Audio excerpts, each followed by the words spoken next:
Welcome to our nearly 80 guests. I am Art Crawley, president of the Athens Chautauqua Society, a nonprofit cultural arts organization providing humanities-based educational programs for the general public. Incorporated in 2020, the Athens Chautauqua Society has partnered with Greenville Chautauqua's History Come Alive, a long-standing festival program with renewed hopes of bringing to Athens live historical reenactments now scheduled for June 2021 at the historic Morton Theater in downtown Athens. As our response to the COVID-19 pandemic, and until such time as we can present live public performances, we have initiated a series of virtual Zoom talks on American historical and literary figures. Today is our third of 4 such virtual presentations for this fall, with more scheduled for early 2021.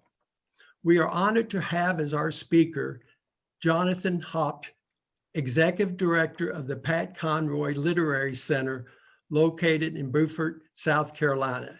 He is the editor of a compilation of inspirational remembrances of Pat Conroy by his literary friends, entitled Our Prince of Scribes, published by the UGA Press in 2018.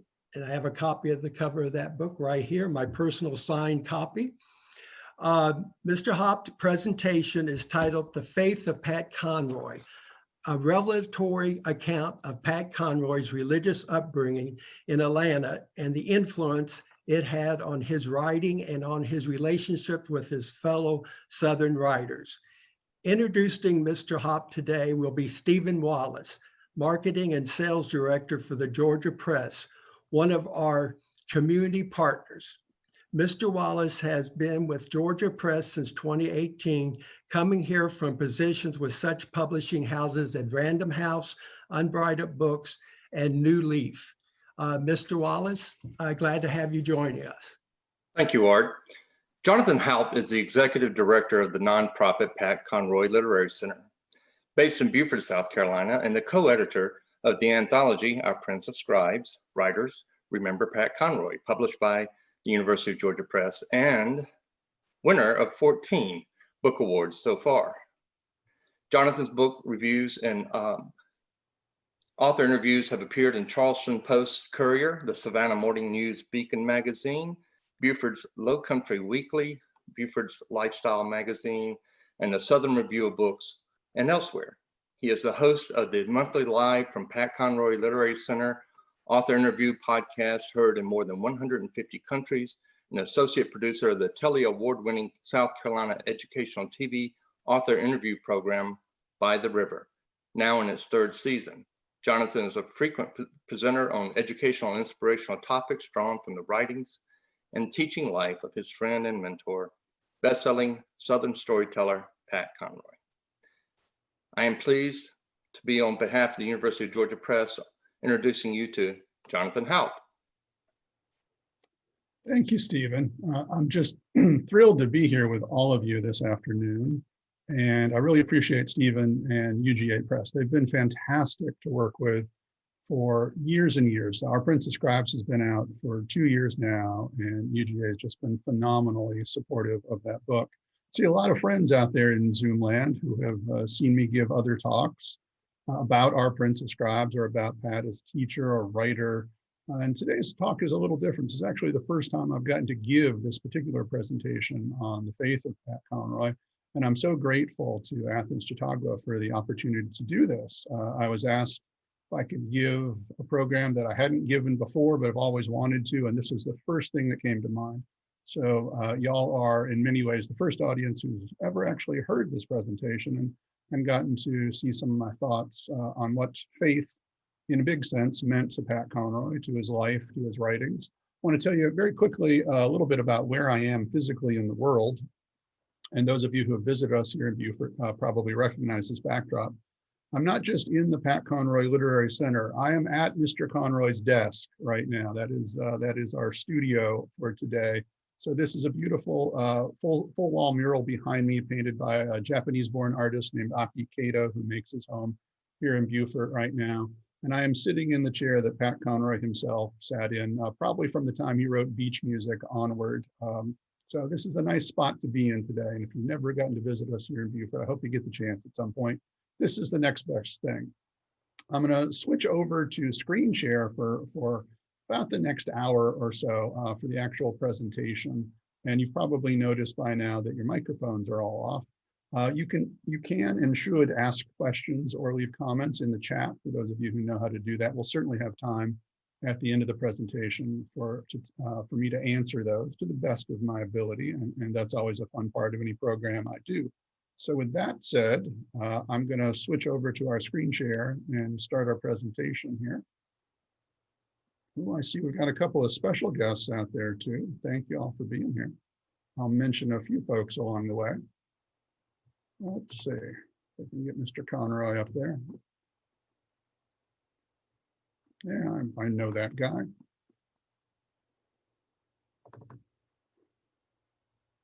I know that guy too. All right, so again, I'm here in Beaufort, South Carolina in our nonprofit Pat Conroy Literary Center. And the center's been around, as Art asked me just before we started, for just a couple of years. The center was created in 2016, just after Mr. Conroy died, and we have been open to the public for coming up on 4 years.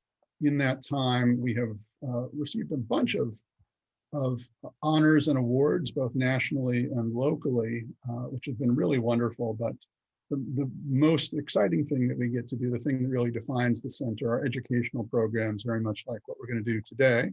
So again, this is the faith of Pat Conroy. And when I'll be talking about the faith, which I'll be doing a lot, I'm really mean it in two senses simultaneously.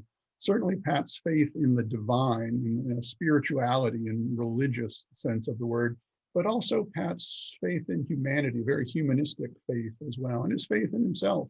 Those are always intertwined ideas for Pat Conroy, and you'll see that reflected quite a lot of his writing. I'm going to be putting some excerpts from Pat Conroy's books on screen. Anything I put up there, I will be reading to you as well, so don't feel as though you need to be reading ahead. But I do want you to actually see the words. That's important to our process as well. So by way of quick introduction to our primary subject, this is our guy. This is Donald Patrick Conroy, born October 26, 1945, Pat's 70th birthday, just around the corner here in 2020.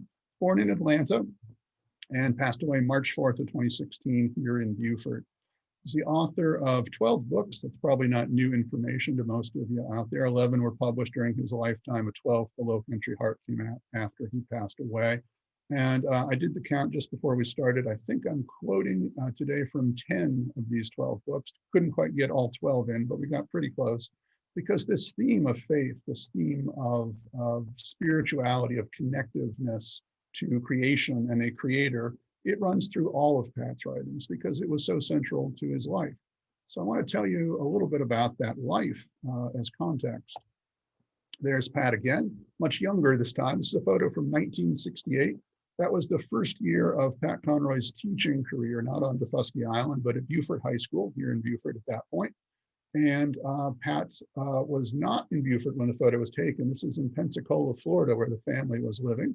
Those are Pat's parents up front there. Probably could have guessed that on your own. That's Colonel Conroy, Colonel Don Conroy, in his dress uniform up in front. Don was born in Chicago and raised Roman Catholic. The church had always been a part of his life and his family's life as well. So much so that his brother Jim goes on to become a priest. His sister Marge goes on to become a nun. That's how invested the Conroy family, the Chicago Conroys, were in their Catholic upbringing. Pat's mother, Peg Conroy, on the other side over there, was raised Southern Baptist in the backwoods of Alabama and Georgia. And Pat would often make jokes about his mother's snake handling upbringing. It's entirely possible those were not jokes. The church that Peg would have gone to, the churches that Peg would have gone to, would have been very primitive Baptist churches. When she married Colonel Conroy, when she married Pat's dad, she upgraded herself, in her words, to conversion to Catholicism. And I want to share with you a little bit about what Pat had to say about that conversion. So this is from Pat's book, The Death of Santini, published 2013.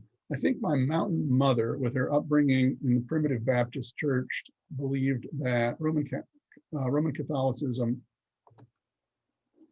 sorry, moving a screen out of the way here. Here we are. Believed that converting to Roman Catholicism was a step upward in the social order. Of course she was wrong. When I grew up in the South, a Roman Catholic was the weirdest thing you could be.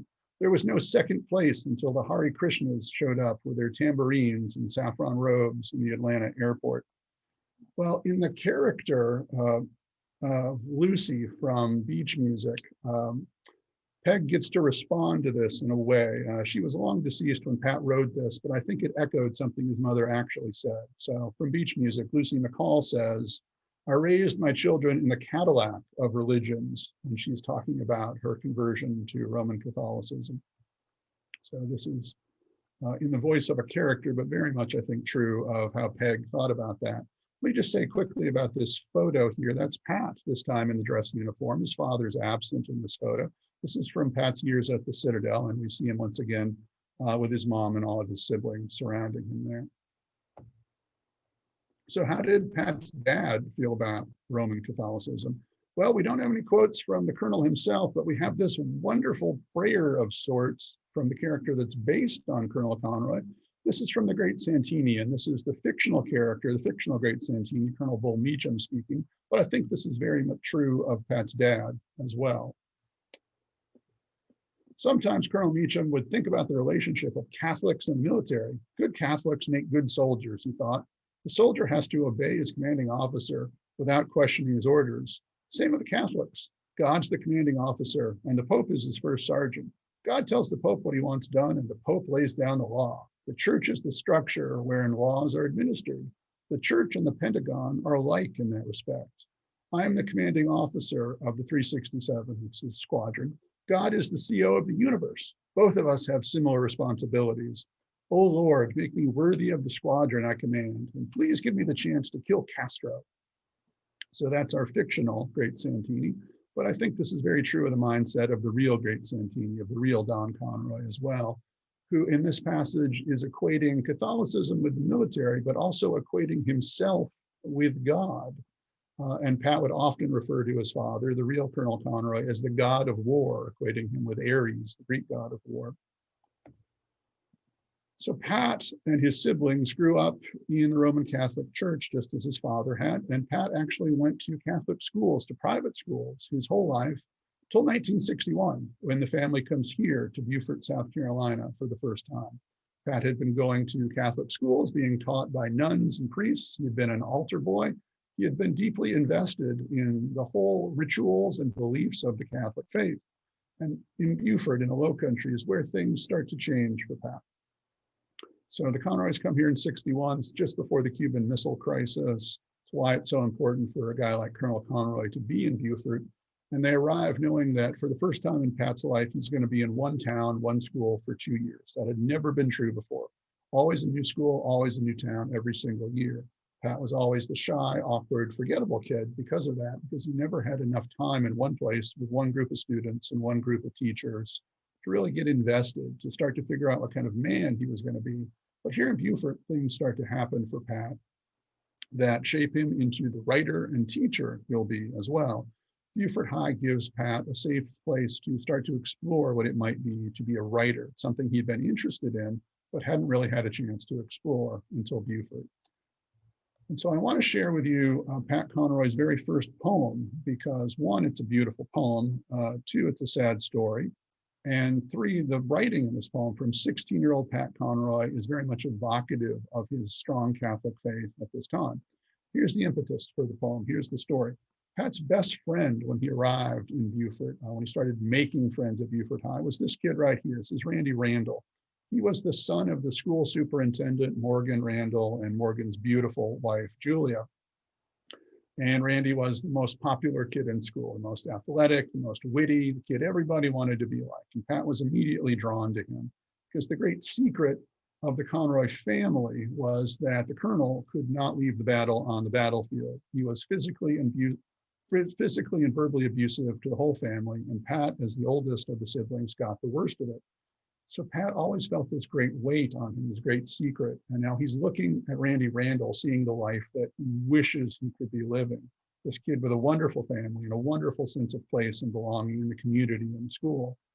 But Randy rather tragically dies in front of the whole school, opening baseball game of the 1962 season. Randy is the pitcher and he dies on the pitcher mound at Beaufort High School. It's an aneurysm. It's an undiagnosed medical condition, complete surprise to everyone. And Pat, who is being abused at home, who thinks that his father could end his life at any time, sees a real kid, a real teenager die in front of him. And the sense of mortality, the sense that life is fleeting comes to rest in Pat's imagination. His teacher, his mentor at this time, is a guy named Gene Norris that Pat wrote quite a bit about. And Gene gives Pat and the whole school permission to mourn the death of Randy Randall. And Pat's mourning takes the form of this poem. This is the poem in Pat's handwriting. Maybe a little difficult to read on screen, so I'm going to put it up in a slightly different way and read it to you as well. This is 16-year-old Pat Conroy writing about the death of his best friend, Randy Randall, Beaufort High School. I have ceased to wonder at the rapid flight of days. The slice of birds and winter shout are but an effort meant to render nature praise.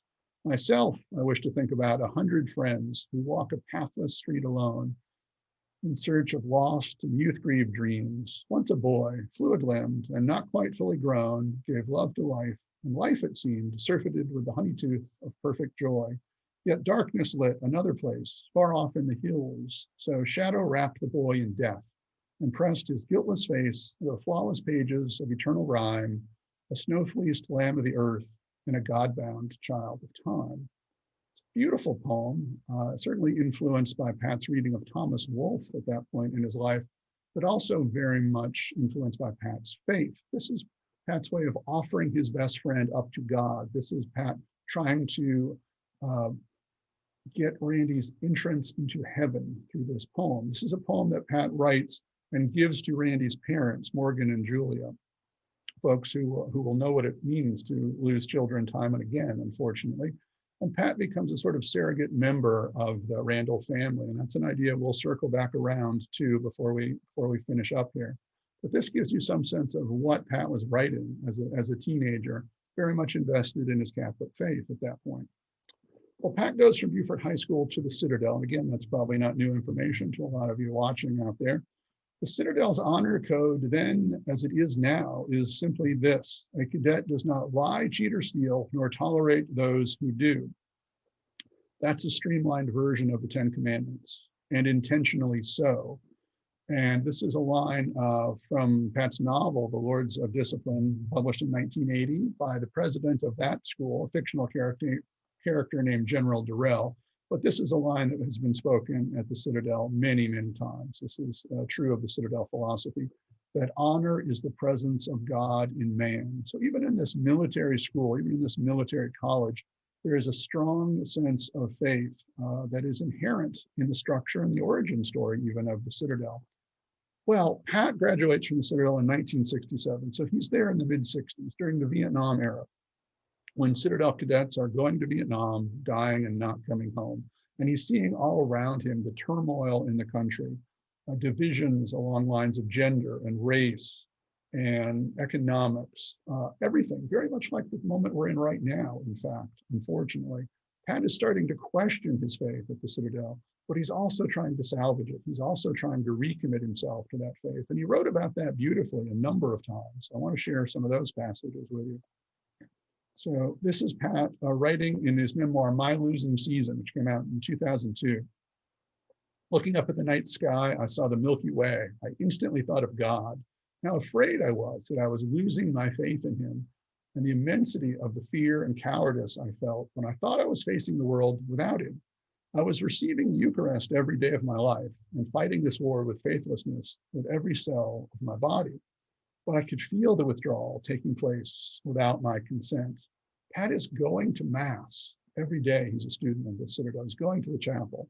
He's one of several Catholics on campus. They're doing this together. Pat has a community. He has a faith community, but he's still losing it because the larger world, the world he's seeing, just doesn't seem in keeping with the teachings of the church, with his experiences in organized religion. He comes back to this idea again, also in My Losing Season. This is a passage from just a little bit later. That year, my relationship with God was direct and personal and conversational in nature. I was losing him, and I wanted him to help me all season long, meaning all basketball season long. I would look for signs of his imminence and concern in my daily affairs. I praised hard and only gradually became aware that this fierce praying was a way of finding prologue and entrance into my own writing. This came as both astonishment and relief. When I thought God had abandoned me, I discovered that he had simply given me a different voice to praise the inexhaustible beauty of the made world. That sentence is really central to understanding the faith of Pat Conroy, his conversion, if you will, at this point in his life. And it's a sentence I saw my friend, the artist Candace Lovely, quote just a couple of days ago, and I think she's out there with us today in Zoom land. So how about that, Candace? There's a line that we've both been thinking about quite a bit lately. So this is what's happening to Pat at the Citadel. He's starting to become a writer. He's starting to realize there's a world that he wants to change, and writing is his way to respond to that world and hopefully to change it in time. And he comes to realize that this is a form of prayer. There's another Southern writer, another Southern Catholic writer that I'm sure many of you are familiar with, Flannery O'Connor, who said rather famously, "The artist prays by creating." I don't know if Pat knew that line. He certainly knew that idea. He certainly knew that philosophy. And it's something he starts to come to himself just before he graduates from the Citadel. So this is 1966, 1967. So here's one final thought about the Citadel Military College. And this is from another book. This is written in 1980. And this is Pat speaking through the protagonist of The Words of Discipline, Will McLean. He's probably the most autobiographical of Conroy's protagonists. He's probably the fictional character who's most like the real Pat Conroy. And this is what Will has to say.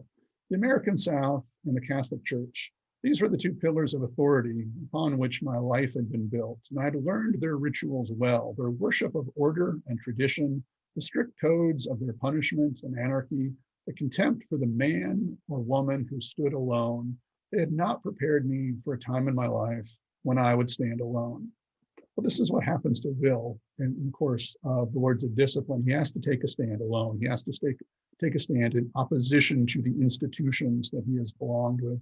And that's what's happening to Pat Conroy, the writer, as well. Time and again, he's being confronted with godlessness in the world. And he, as writer, as artist, feels compelled to respond to that. I want to give you a couple of examples of what I mean by that, what Pat is seeing in the world, and what's prompting him on the course of his writing life. Here's a quick example from The Water is Wide. And just as quick context for this, this is Pat's year of teaching on Daufuskie Island. So his real year of teaching was 1969 to 1970.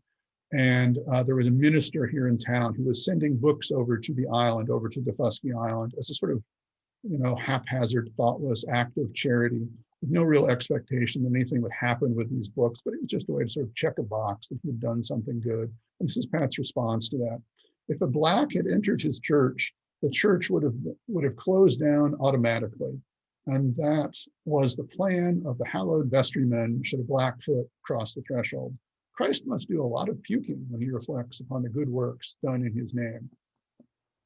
Pat is seeing a division between the world of organized religion, what churches do as organizations, versus what he sees as the work needing to be done in the world. And he's seeing that on the island, he's seeing that here in Beaufort, he's seeing that in the nation, he's seeing that everywhere. This is one small example of that. Here are two others, and these are both from The Prince of Tides. First one is just a quick little exchange between the twins, brothers and sisters, Savannah Wingo and Tom Wingo. And Tom has asked Savannah a little bit about praying her faith, and she replies by saying, "I always believe in God when I truly need him." And her twin Tom replies, "Situational faith." That's an expression that Pat used quite a bit in writing and in conversations as well. And probably one you're familiar with, if not that exact phrase, the idea of it. That people turn to God, to church, to religion when they need something, not when they have something to give, but when they need something. And that's what Savannah and Tom's conversation here is sort of echoing. There are a couple of characters in Prince of Tides who have an absolute, true, sort of wholesome faith. One of them is the kid's grandfather, Amos Wingo. And here's a quick passage about how faith, how God manifested itself in the life of Grandpa Amos. And this is Tom Wingo speaking. It did not surprise me one bit when Grandpa Wingo revealed the secret that God himself had appeared to the young Amos Wingo and instructed him to live a life according to the word. God often honored my grandfather with these chatty, arbitrary visitations throughout his entire life. And Grandpa Wingo, Amos Wingo, as you might remember, is the guy who carries the cross on his back down the Avenue of Tides. He's writing letters to the editor of the local paper in which he describes these conversations he's having with God. And Tom and Savannah's older brother, Luke, says at one point, boy, God sure does sound a lot like a redneck. Sounds a lot like Grandpa, actually. And they collectively dismiss this. They collectively dismiss their grandfather's faith as, quote, a sweet, uncomplicated craziness.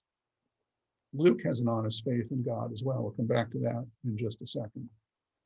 So where is Pat finding God, if not in organized religion, if not in situational faith, and not in faith that he can dismiss as kind of craziness? Well, he's finding it in scenes like the one behind me. He's finding it in the natural world. And this is why we always see such beautiful lyrical descriptions of the natural world and of the Lowcountry specifically in Pat's novels, because he always feels like he's looking at God's creation. You can find long passages. In the interest of time, I want to share a couple of quick ones that sort of overtly carry this message forward. First one is from the Wingo kid's father, Henry Wingo, the shrimper in Prince of Tides. And this is what he says after he first sees the albino dolphin Snow out in the Sound. Now, if that ain't proof of a living God, then nothing is. That's as beautiful as any creature on earth. But he's still up there, dreaming up things even more beautiful to please man's eye. So even the seemingly faithless Henry Wingo can see God in something as beautiful and unique as this albino dolphin, Snow.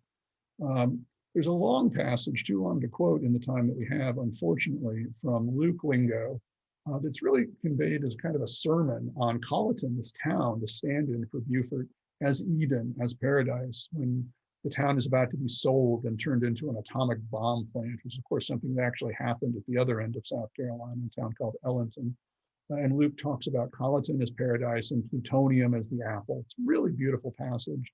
And Pat, through the characters, Tom and Savannah, are not at all dismissive of Luke's sermon the same way they are dismissive of their grandfather's manifestations of his faith. That's presented, Luke's sermon is presented as an honest and appreciated message about God and creation and responsibility. Well, in Beach Music, we've got another character who has a very honest faith in religion, who is never mocked for that faith. And that's a character of Jordan Elliott, who by the end of the novel, sort of present day sections of the novel, is a Catholic priest, a Trappist monk, in fact. But early on, he's just a surfer kid from California who's come here to the Lowcountry. And he's asked about why he loves to surf. And this is the answer he gives. Because surfing makes me feel like I'm in the presence of God, the ocean, the sun, the waves, the beach, the sky. It's like praying without any words. So Pat Conroy, the writer, through these characters, through scenes like this, is telling us that his sense of faith, his sense of God and creation is there to be found, there to be witnessed by anyone in the natural world. Here's another example, and this takes a little bit more of a setup because it's a bit more subjective. Those of you who are really familiar with the novel, The Prince of Tides, may remember that there's a book within a book called The Southern Way, and it barely gets mentioned in the film. It's a very brief scene, but certainly not a chapter unto itself the way it has in the novel. And it's a children's book, although it's not very kid-friendly, if we're being honest about it, written by the character Savannah Wingo, trying to process these suppressed traumas of her childhood. And at this point, she's adopted a different personality, that of Renata Halpern, a Jewish friend who's committed suicide. So this book, this passage is really seemingly far removed from the writer, Pat Conroy, who's telling this story through a character who thinks she's another character. But the story is wonderful. The children's book, Southern Way, is really fantastic in a lot of ways. And this is one example of it. Sort of to summarize it without giving away the plot, in the children's book, The Southern Way, a mother and three sisters who are in an isolated cabin are attacked by three men, and they're able to repel those three men and ultimately kill them through the help of all of these animals, through the natural world stepping in to protect these children, the sisters. But one of those animals dies in the course of saving the family, and that's the spider. So this is from the end of that story, from the end of A Southern Way, when the girls are sort of taking care of what one has to take care of with the dead spider. That evening, they buried the spider in the family cemetery for pets. They prayed for his soul and that his webs would spin out for thousands of miles, connecting planets and stars, that angels would sleep in his silk, and that his weavings would always please God. I was talking about this story and these animals and their connections to these sisters with the co-editor of Our Prince of Scribes, Nicole Seitz. And she said to me in that conversation, well, you know, the spider is Pat. And I said, no, I don't know that. In fact, that thought has never once occurred to me. How is the spider Pat? And she outlined it for me. And I think she's absolutely right. I think it's a really astute reading of this moment and this scene. When the spider goes in and bites one of the men and saves the girl, he knows he's going to be killed. He knows he's going to be swatted and injured and killed, but he's got to do it. He's got to sacrifice himself to save this family. And Pat, in many of his writings, and certainly in many conversations, would always talk about storytellers, about writers as web spinners, always equating them with spiders. And I think that's exactly what's happening in this passage. But even though we're seemingly far removed from the writer, Pat Conroy, he's inserting himself in here. He's telling us that Pat, as writer, and metaphorically as the spider, has gone deeply into himself, has given wholly of himself to save this family on the page, in hopes that it would save readers out there who would recognize themselves in these stories, who would feel that this book might be a way of saving their lives as well. And he's willing to die for that, metaphorically again, to give so much of himself. He's actually putting himself at risk, as the spider does. So that's what Nicole sees in this passage. And increasingly, I see it too. The weavings of the spider are the stories of the writer, Pat Conroy, which he hopes will always please God. So again, this is Pat seeing God in the natural world, both literally and metaphorically. He also sees God and holiness in its true form in people, who are, of course, also part of the natural world. But specifically, he's seeing them in his mentors and his teachers. And here are two quick passages about two of the most important men in Pat's life. I've mentioned Jean Norris already. I didn't have a chance to work Jean into this section, so we'll take two others instead. The year before the Conroys come here to Beaufort is 1960 to 61. That's Pat's sophomore year. And they're at Gonzaga High School, which is a Jesuit school in Washington, D.C. And Pat has an English teacher, sophomore year English teacher named Joseph Monty. I think Mr. Monty may have been the first male English teacher Pat ever had. He was taught by nuns and priests at private schools, at Catholic schools, as I mentioned. But I think Joe Monty was the first male English teacher Pat ever had. And Pat would often describe him as the first great teacher of his life. So here's just a quick passage from My Losing Season about Joe Monty. Joseph Monty hit me like an ice storm. And I still think that great teacher was sent into my life by God, who saw the directionless, blemished side my life was taking in my disfigured household. The great teachers fill you up with hope and shower you with 1,000 reasons to embrace all aspects of life. Joe Monty, incidentally, still around, 86 or 87 this year, long retired from his life as a teacher and guidance counselor. He left the Jesuit order not long after Pat was his student, decided that he wanted a family and all these things that path would not have given him. And he went on to be a really remarkable guidance counselor at Albert Einstein High School. And Pat was one of many of Joe Monty's students who've gone on to achieve remarkable things. He's a great man, and it's been a joy for me to get to know him at this point as well. So here's another teacher, another passage, and this gets us back to Beaufort. This is Pat describing his high school principal, Bill Duffert. Incidentally, if she's made it, if she's been able to join us, one of Pat's teachers is out there in Zoom land with you all, Grace Dennis from right here in Beaufort, who was one of Pat's teachers, his homeroom teacher as a student, and later his mentor when Pat was teaching at Beaufort High. But this is Pat describing another one of those mentors, Bill Duffert. To him, education was as holy a profession as the priesthood. It was one of the greatest gifts that he could convey his sense of mission about education to the kids who came under his jurisdiction. A whole tribe of us went into teaching because of his influence. It's quantifiably true that hundreds of folks here in South Carolina who are now teachers would credit Bill Duffert as the reason they became teachers, that he was their principal or their teacher or their mentor in some sense of that word. And through his life of service, he inspired them to go into the classroom and become teachers as well. Dufford is also still around, 93 years old, still actively involved in teaching in his way, in his hometown of Newberry. He lives in Columbia and visits us here in Beaufort quite a bit as well. But these are two men who Pat saw living a life of service. And their stories originate in lives of faith as well, but it went beyond that. Pat saw them doing this, not because they were members of a church, but because it was the right thing to do. And they were godly and holy in Pat's eyes because of this. Two examples of many I could show you of Pat describing his teachers in this way. Here's a slightly longer passage I want to share with you, and this takes us back to beach music and to Jordan Elliott again, who was our California surfer kid a few passages ago. And in this passage is older and now a Catholic priest. And this is the Jack McCall, who is protagonist and really the character based on Pat Conroy, trying to understand, trying to get to the heart of his sense of feeling as though he's losing his faith. And this is Father Jordan Elliott trying to explain to him that he is in fact practicing his faith without realizing he's doing it. So this is Jordan speaking first. God's patient, Jack. He'll wait. No, he won't. He doesn't exist. At least not for me, he doesn't. That's not true. He exists for all of us in different ways. Prove to me there's a God. Prove to me there's not one, the priest said softly. It's not much of an answer. Not much of a question either, said Jordan. At least try, I urged. Tell me about the beauty of the sunsets or the grand designs of snowflakes. Tell me in words, no matter how stupid or silly, why you believe in God. Jordan sighed. I knew his own faith had stalked him through days and nights of despair. When it finally chose to pounce, he was ready for it and let himself be devoured like a lamb. Readiness is the opening God needs, I thought, as I listened to my friend. Jack, Jordan said, the wing of a fly is proof enough of the existence of God for me. I've lost the gift of faith, says Jack again. I used to have it, but I lost it, and I can't seem to get it back. I don't even know if I want it back. I've forgotten how to pray. You're praying now, Jack. You're on a quest. It takes different forms with all of us.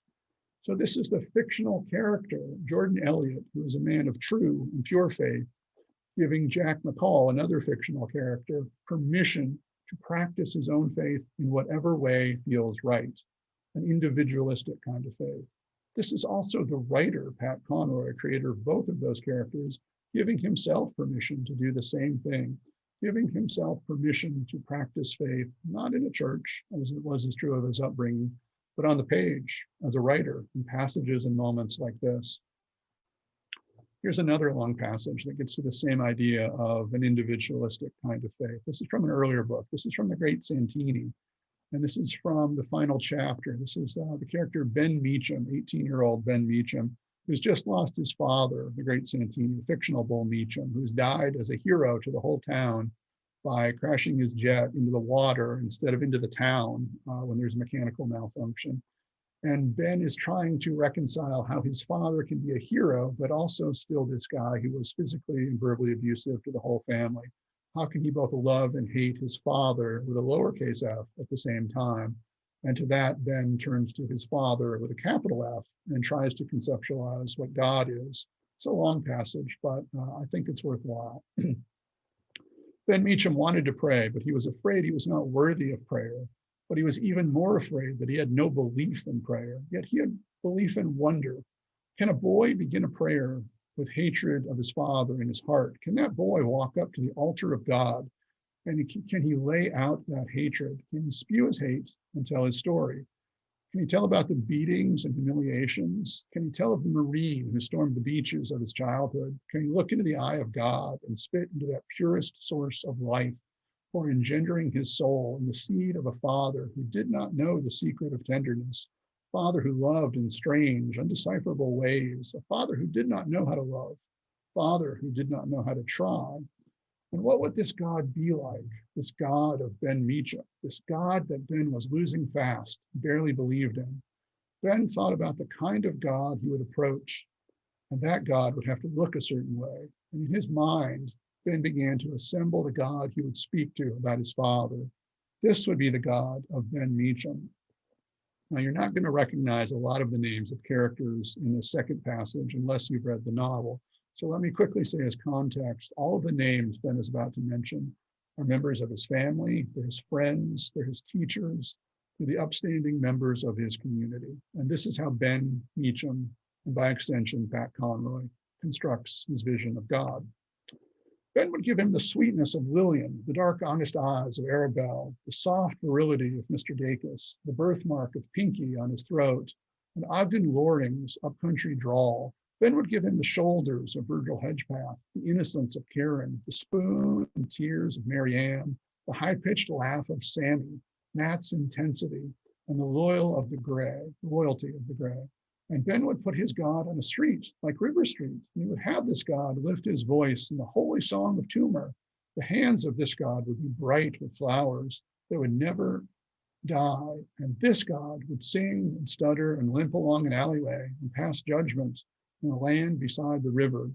He would hold mercy in a bouquet of azaleas, and he would listen to Ben. We're taught, as Pat was taught, that we are made in the image of our Creator.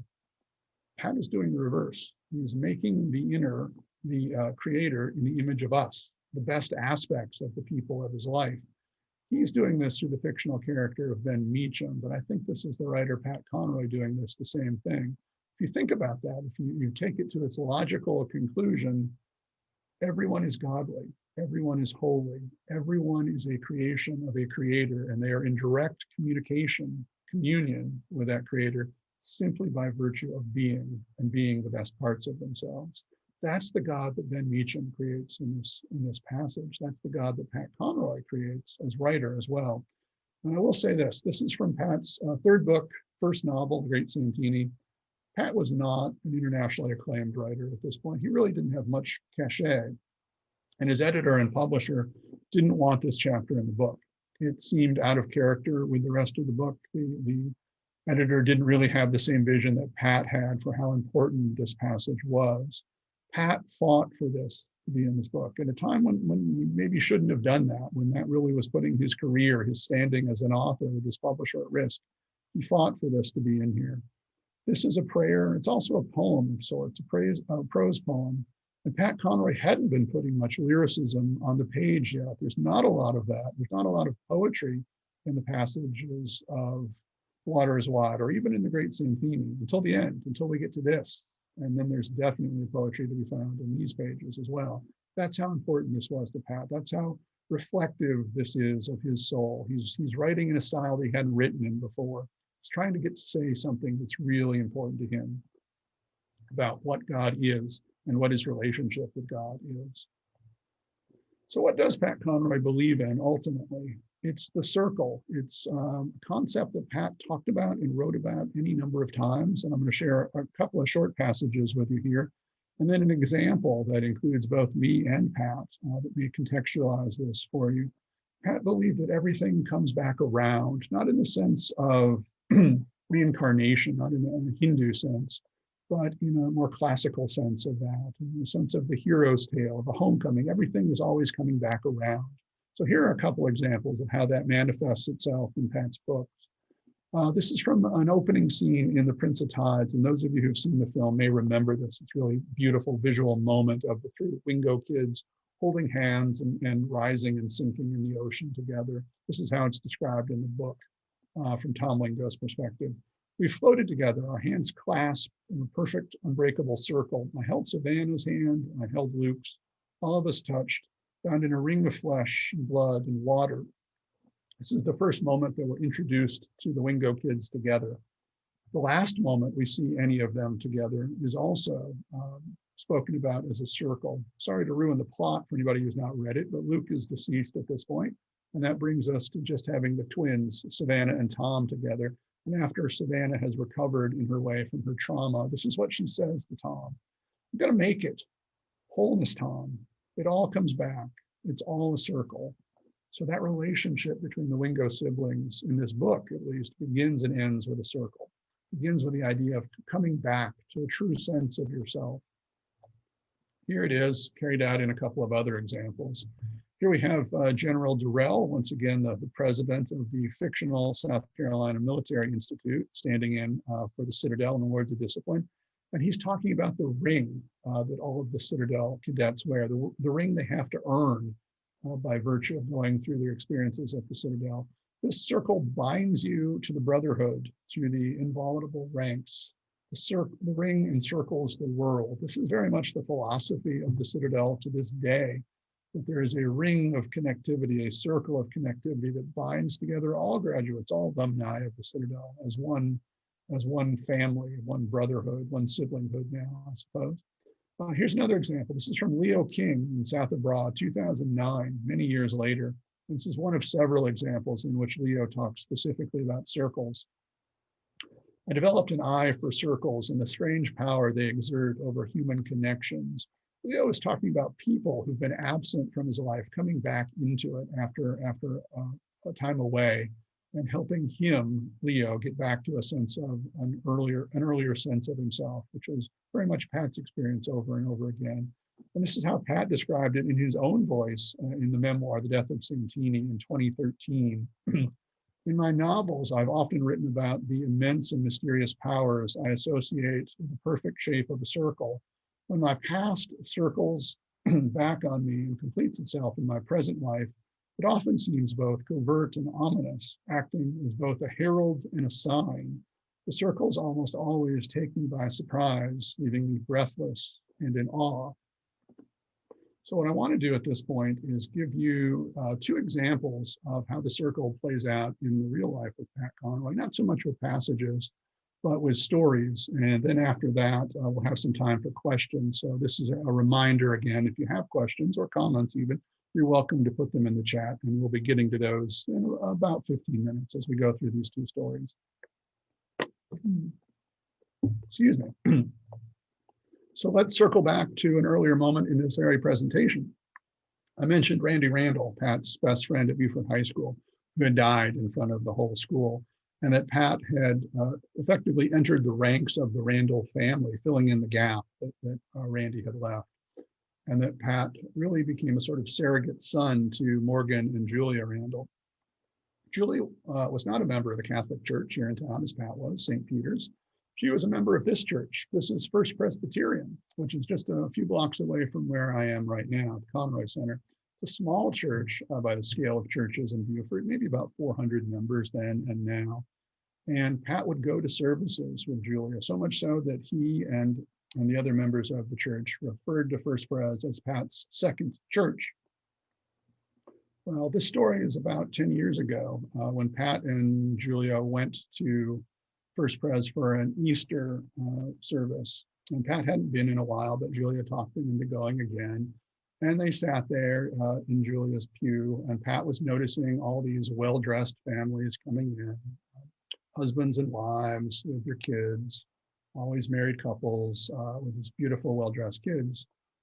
But a mother, seemingly by herself, comes down the aisle with two children, relatively young, let's say 6 or 7, just to make the math easier later on. And she sits in front of Pat. Beautiful woman, beautiful kids, beautiful family. And Pat keeps noticing that everywhere around him are larger families, husbands and wives, fathers and mothers coming in together. He probably started thinking about his own upbringing, going to church very often without his father, because his father wouldn't go, or because his father would be away at war, or the times that Pat was estranged from his own daughters, when he would not have been in moments like this with them. And so, according to the story, which I believe, at some point, Pat turns to Julia, to Mrs. Randall next to him, and said, I wonder where the deadbeat dad is, and sort of nodded his head toward the woman and the two kids in front of him. Well, gang, the deadbeat in question was at the pulpit. Reverend Patrick Perryman, the then new minister at First Pres, young guy. I like to think of him as young, even today. He's only 3 years older than I am. So that was Patrick's wife, Sissy, and their kids, Walker, who was probably 7 at the time, their son, and their daughter, Holland, probably 6 at the time, seated in front of Pat. Not an absentee father at all, quite the opposite. Pat was very much moved by Patrick's sermon, and although they never had the chance to become friends, Pat thought very highly of Patrick and of First Presbyterian, and would continue to go off and on with Julia for for moments like this? Well, again, that was 10 years ago. So Holland, Patrick and Sissy's daughter, who is 6 years old in that story, is now 16 years old and entered into the world of literature, becoming a writer, becoming a very skilled reader, becoming a lot of wonderful things all at once. And just as Pat Conroy did when he was 16, when he arrived here in Beaufort and wanted to be a writer, Holland started looking for mentors, for opportunities to learn more about the world of literature and the world of writing. And she found a mentor, hopefully a good one, because it's me. Holland is in her second year as our first and thus far only student intern here at our Pat Conroy Literary Center. She is a remarkable, already award-winning and published writer, and the great joy of my entirely unexpected teaching life as well. And she actually met Pat when she was about 6 years old, when he made an erroneous assumption about the presence of her father.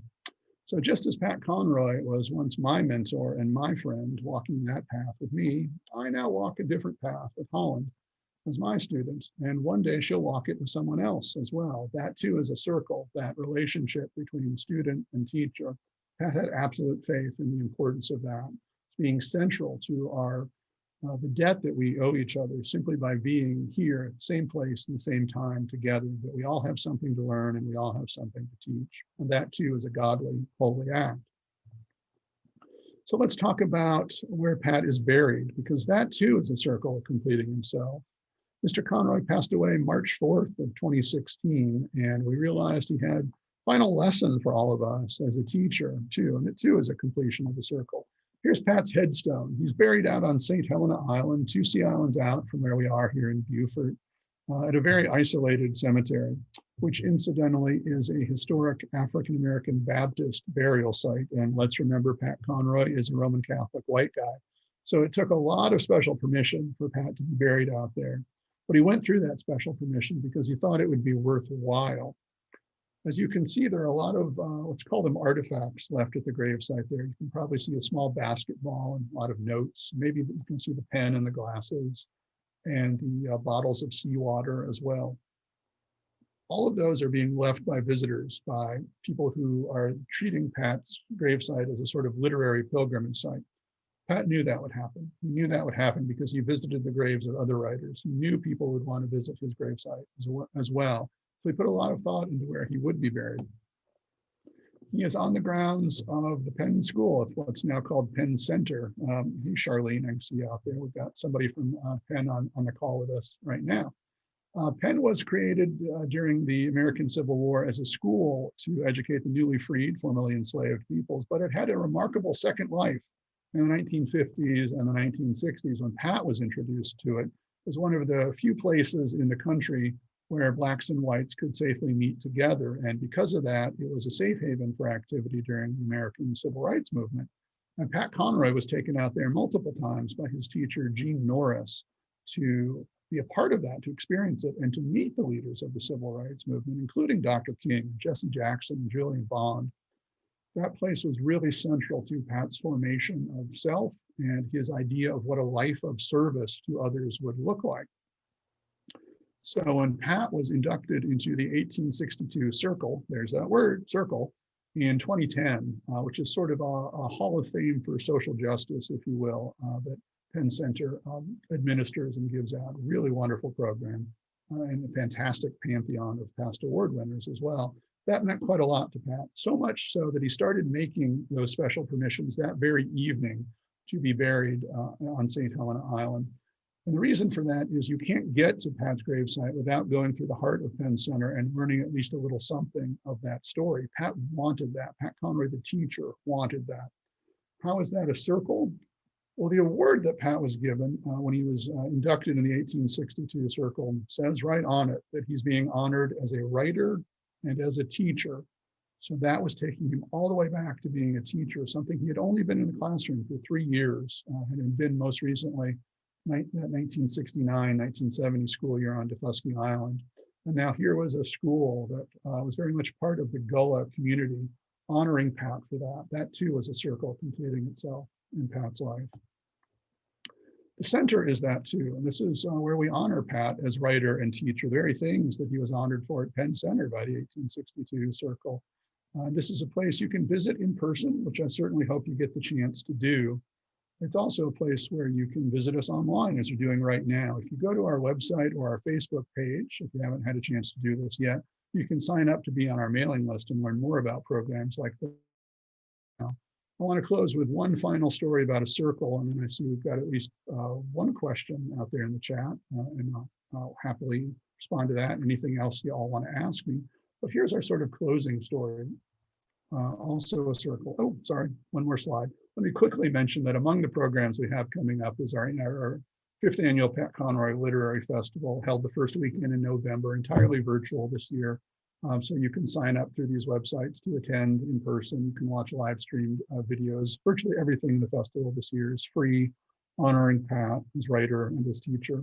So that then takes me to this, where I thought I was headed. This is a letter that Pat Conroy wrote in 1968. And if you'll remember, that photo of the Conroy family I showed you was taken that year, 1968. So that's taking us back to the beginning of this presentation once again.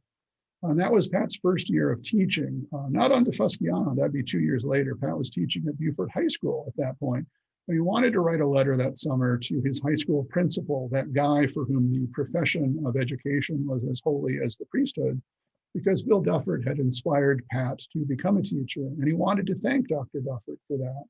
Pat hasn't been to Defusky, he hasn't been fired, none of those things have happened to him yet. He's a teacher who thinks he's always going to be a teacher. And he wants to write a letter of thanks to his own teacher, his own mentor, about that experience. Pat wrote that letter in '68, Bill read it, it went into an envelope, the envelope went into a box, and nobody saw it or thought about it again until 2016, when we were about to open the Pat Conroy Literary Center for the very first time, about to announce that an event that began as Pat Conroy at 70 Festival, Pat's 70th birthday party, would be continuing as our annual Pat Conroy Literary Festival, and about to announce that I was leaving the University of South Carolina Press, where I was director, to become the first director of the Conroy Center. And when that letter from '68 appeared again in 2016, it somehow seemed to be about all of those things too. It read very much like a letter from beyond the grave. And I want to share a passage from that letter with you, because it's very much about the idea of the circle. It's very much about the idea of the truest expression of the faith of Pat Conroy. So this is 23-year-old Pat Conroy writing to his high school principal, his friend, his mentor, his surrogate father, Bill Duffert. Very much true about right now as well. I've never understood the dynamics of hero worship. Maybe it was the discovery of the father I never had as a youth and finally found in you. Father who was not only stern, but tender, father of both the storm and the sun. It is important for you to know this effect you have had, and I believe you know it, but in the shortness and horrible brevity of life, I want to get everything said, everything. Someday I'll exert the same influence over someone, and I want him to tell me. This is immortality. For what I've learned from you, I will pass on, and it will be passed on, and it will be passed on and passed on. That's the circle, from student to teacher, over and over again, backwards and forwards across time. That's what we've been doing on Zoom here for the last hour. I've taken the lessons that Pat shared with his students and his readers through his books, through conversation, and I've shared them with all of you in the hopes that you'll take custody of them and see that they're passed on and passed on and passed on. And to get to do that for the guy who was my friend, my mentor, my teacher in so many wonderful ways is my absolute honor. So I want to thank you all for your attention, for your time, and certainly thank you to Athens Chautauqua for making this possible, and to Stephen Wallace for his kind introduction. And I'm going to stop our screen share at this point, and I'm very happy to answer your questions and respond to your comments. And I see we've got quite a few of them in the chat. So let me stop screen share and see what you all have to say.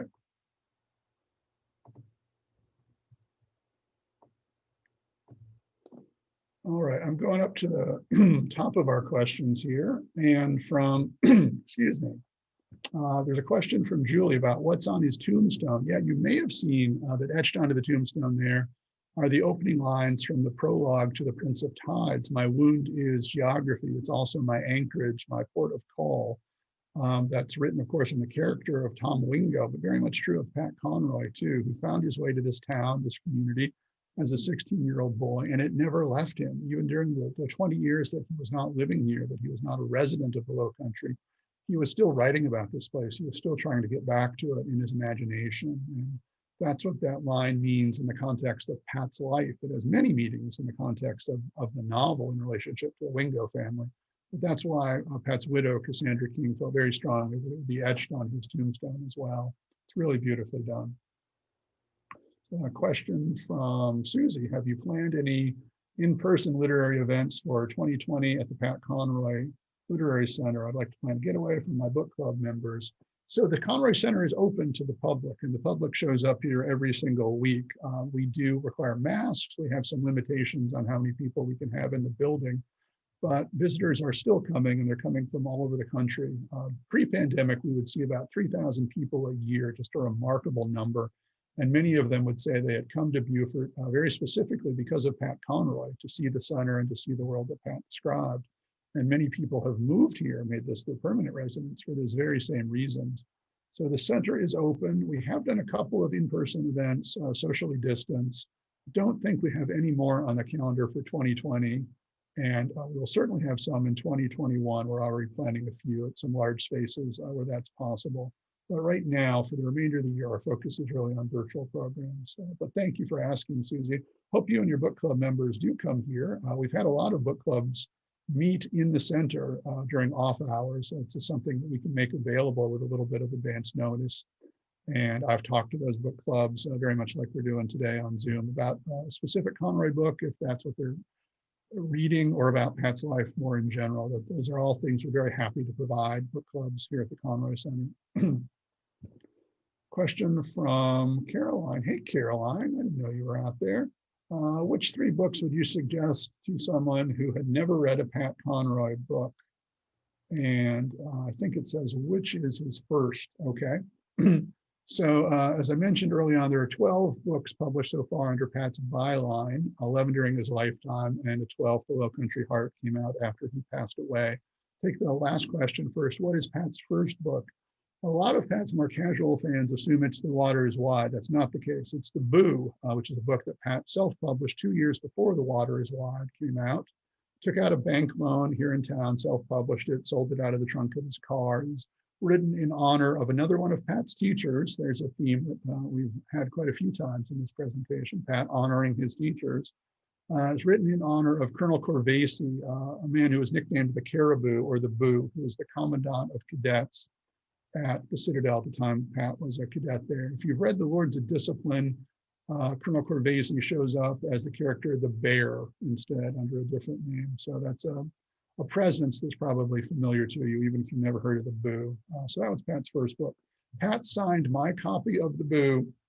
Congratulations, Jonathan. You now own the worst book ever written in the English language. Old man Pat Conroy did not think very highly of what 25-year-old Pat Conroy had written in the Boo, yet he never let that book go out of print. He always wanted his readers to be able to find it and see how Pat had started out. Understand that nobody starts out writing The Prince of Times. You start out writing the best you can, and you get better and better over time. So he always kept that book in print. But get back to your actual question. If nobody's read any Pat Conroy books, which 3 would I recommend that you read?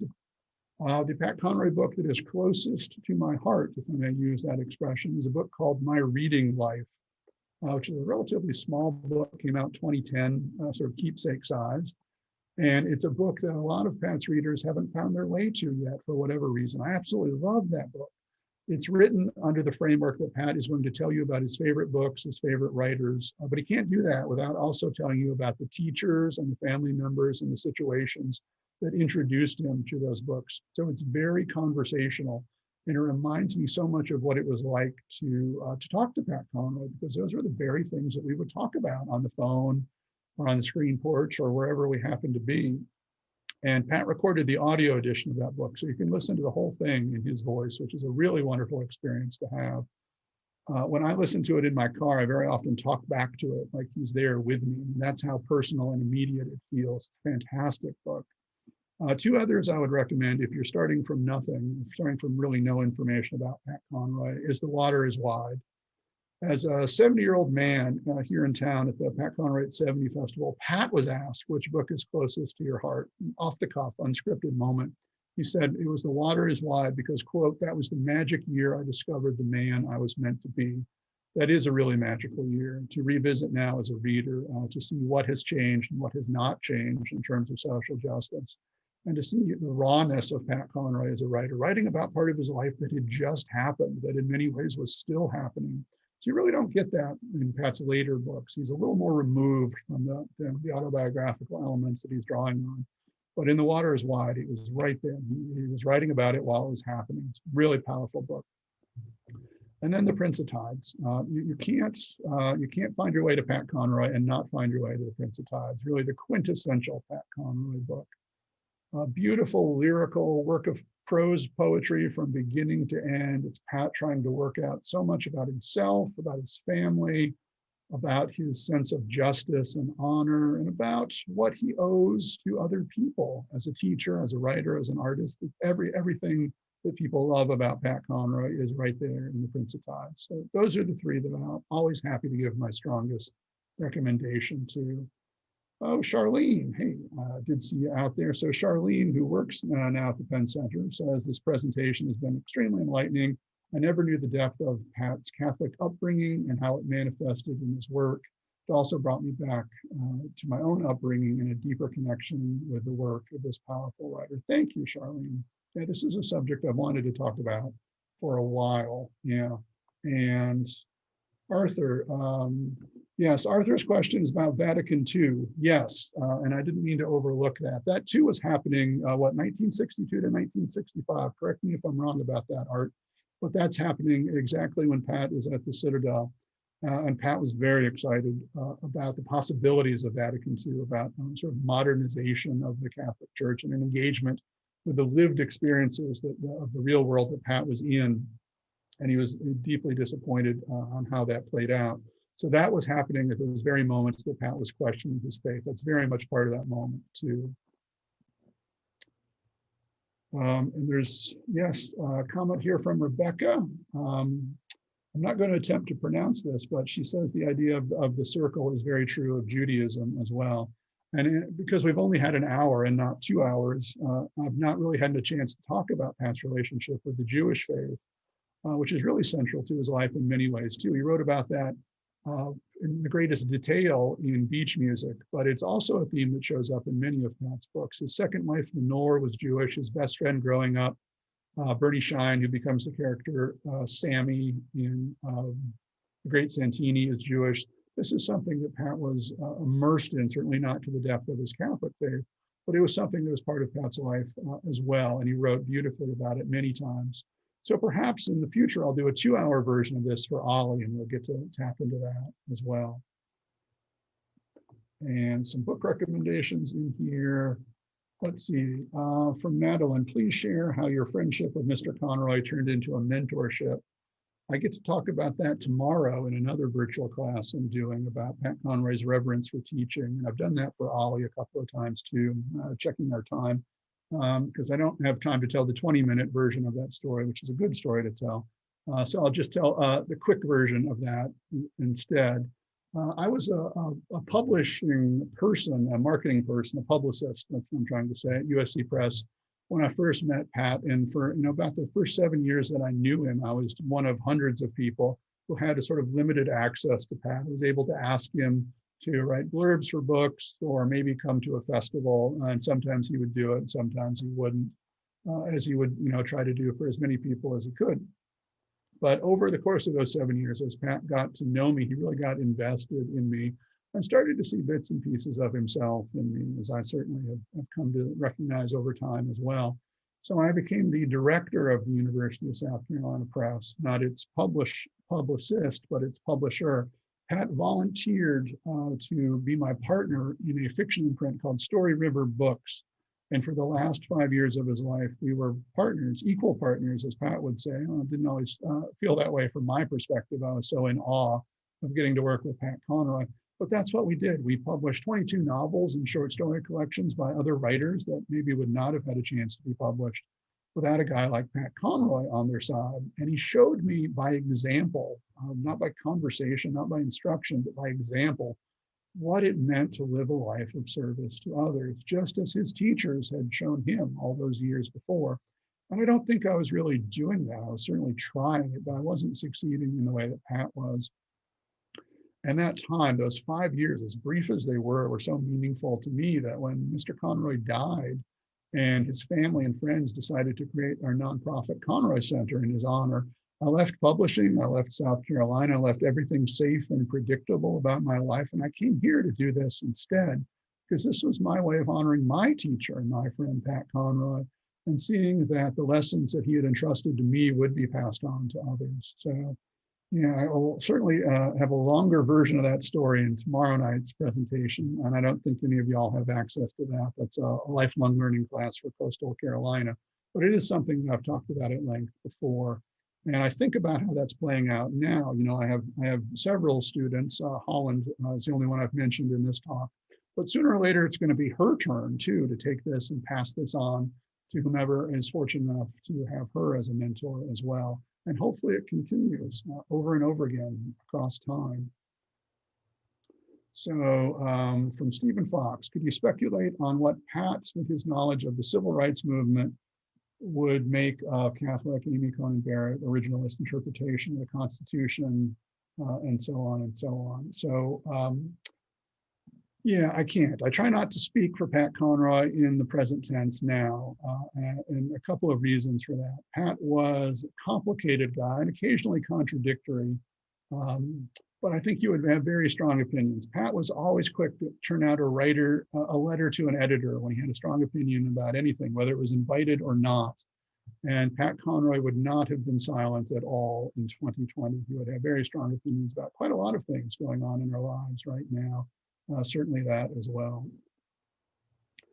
From Earl down here, another circle might have been the reconciliation with the Citadel. Yeah, Pat said, sort of half jokingly, many times that there were three villains in his life, that his father, his second wife, Lenore, and the Citadel. And all of those sort of have happy endings in their way. Pat has a wonderful reconciliation with his father after the novel The Great Santini comes out, and Don sees the truth about himself reflected in the book.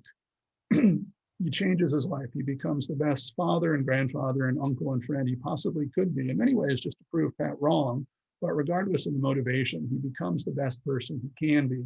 So there is this happy reunion with his father after Pat tells the truth about his father and the family. Same thing happens with the Citadel. Pat tells the truth about the Citadel. The Citadel changes over time. And by 2000, 2001, Pat has gone from being completely unwelcome on campus to being the most famous member of the alumni circle, right? And writing letters to welcome new cadets to the Citadel, giving the commencement address in 2001, the I Wear the Ring speech, as the cadets call it, in which he invites them to come to his funeral, not to be morbid, but to teach them a lesson. It's Pat Conroy, his teacher again, trying to show them the passage of time. And about 100 members of the class of 2001 did come to Pat's funeral in 2016, where they served magnificently as the honor guard, fulfilling the wish that Pat had given to them when he spoke to the class. It was remarkable to see. Let's see, did we get to all the comments here? I'm looking to see. Oh, I've got one more from Gwen. I went to the Coast Guard Academy in 1982, and while I was applying, friend gave me the words of discipline. I don't think anyone has so accurately described life at a military academy, but beyond bracing me for the physical and mental rigors, he braced me for what the gray world of ethics, in a world that likes black and white lines and needed to be willing to stand alone. He was a bellwether of the personal moral compass. Yes, that's very true. That's very much the heart of that book. I do love that novel. As I said, I think maybe just in passing, Will McLean is the most autobiographical of Pat's characters, at least to my eye, to my reading. That's the truest of Pat's vision of himself and trying to understand himself in that character. Catherine, oh, hey, Catherine is out there. Was there any reconciliation with Lenore? No, I sort of skipped over that, didn't I, when I said that, the three villains. There is a happy ending to that story, though. Lenore was married with two kids when she and Pat married, and they had a child together, Susanna. And if you've read my reading life, You'll notice that the book is dedicated to Pat's lost daughter, his absent daughter. I forget exactly how he phrases it, Savannah, because she was estranged from Pat for quite a long time. But she came to Pat's 70th birthday party, to the Pat Conroy at 70 festival. And I remember what an absolute joy and moment of pride it was for Pat to introduce her to me there, how proud and happy he was she was there, that she was reconnecting with the family and with her sisters as well, with Jessica, Megan, and Melissa also. So that's a sort of happy reconciliation there, not with Lenore. That never happened, for better or for worse. But Pat did complete that circle with the child of that union, with his daughter, Susanna. Is that it? Oh, one more question. Okay, this will be our last question because I think we're out of time. This is from Alan. I would like to ask if Pat expressed belief in the afterlife during his last days. Yeah, absolutely, Pat did. Pat never really lost his faith in God. He may have lost his faith in Catholic Church and organized religion, but he found it in so many other places that he never lost sight of God. And he believed wholeheartedly in the existence of a heaven, of an afterlife. Those of you who've read A Lowcountry Heart, the book that came out after Pat passed away, or at least are familiar with that particular essay called A Lowcountry Heart, might remember this passage from it, which I won't be able to quote verbatim, even though it's on the wall right over there, not very far from me, very central to our Conroy Center. But there's a moment in that essay where Pat is out on Fripp Island with a friend, or a friend of a friend, I guess, a guy he's meeting for the first time, a much older man, who's looking out at the sunset, one of those beautiful sunsets we have here in South Carolina, kind of like the one depicted behind me. And the man makes a deep sigh, and Pat says, "What's wrong? What are you thinking about?" And the guy says, I think this is how he says it, "I'm worried that when I die, heaven is not going to be as lovely." And that's very much how I think many of us think about our low country here in South Carolina. I mean, this is heaven, this is paradise, as Luke Wingo tries to describe it to the people of Colleton when he's trying to save the town. This is sort of paradise made manifest for those of us who believe in those things. And Pat believed wholeheartedly in heaven because he always felt so close to it when he was here in person in the Low Country. So yes, he did go to his grave on his deathbed thinking very much about God and his faith. Faith in the big sense, faith in the small sense, faith in spirituality, faith in heaven, and also faith in humanity. Faith that those of us who's leaving behind would continue on, would march forth, if you will. So thank you all so much. We've gone just a couple of minutes over time, but it's certainly been worth it. You've asked some wonderful questions, and I really appreciate your time. I hope all of this has been helpful to you. If you have any other questions, by all means, reach out to me, email me here at the Conroy Center. Very happy to answer any of those questions. And I hope to see you again, if not in person here at the center, then online at some future program. And thanks once again to Athens Chautauqua for this afternoon. Y'all take care.